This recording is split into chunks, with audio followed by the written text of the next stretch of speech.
A few days ago I had mentioned that the Prophet ﷺ told us, and the Quran itself mentions, that every dua is responded to. Either Allah gives you what you want, or He gives you something equivalent, or He averts something away. And I mentioned very briefly, unless there's an impediment, unless there is something that is called in Arabic, mawani' ad-du'a. In today's very brief khatira, I'll mention the three main factors that prevent dua from being answered. The three main factors, there are more than three, but time is limited. Number one, our Prophet ﷺ said, Allah does not accept the dua from the one whose heart is oblivious. Min qalbin ghafil. If your heart is not in the dua, you're not making dua. If you're just repeating something from a book, if you're just saying things like a parrot, if you have no idea what you're saying, if you don't have ikhlas and taqwa, you are just mumbling phrases. So the Prophet ﷺ said, Allah does not accept the dua from the one whose heart is somewhere else. Min qalbin ghafil.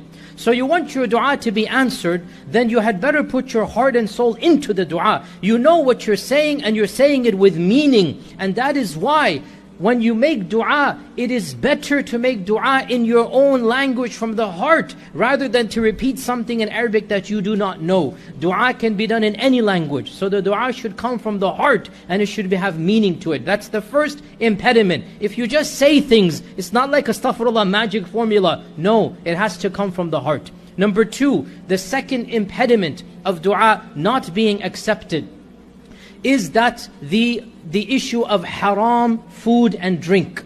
The issue of eating and drinking from haram money. So when your body is being fed from haram, and when you don't care about where your money comes from, well then the dua will be rejected.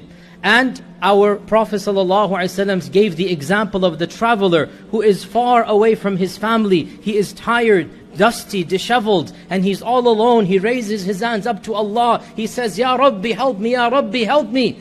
Everything is going to work out for him. But then the Prophet ﷺ says, وَمَطْعَمُهُ حَرَامٌ وَمَلْبَسُهُ حَرَامٌ وَمَشْرَبُهُ حَرَامٌ فَأَنَّ يُسْتَجَابُ لَهُ. His food is haram, his drink is haram, his clothes are haram. Then how do you think he will be responded to? How do you think he will be responded to? So one of the main impediments of dua is to not have halal rizq. And that's why we have to be very, very careful about where we earn our money from. If we eat haram, drink haram, wear haram, well then it will be rejected from us. And the third mani' of dua, the third impediment of dua, our Prophet ﷺ said, Allah will respond to every one of your dua as long as ma lam yasta'jil, as long as the servant isn't hasty. The Sahaba said, what do you mean hasty? Does it mean we read a quick dua rather than slow? The Prophet said, no. The hasty one, listen to this, is the one, he makes dua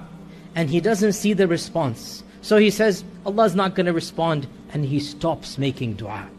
He stops making dua because he doesn't see the effect of the dua. And the Prophet ﷺ is saying, Allah will respond as long as you don't give up.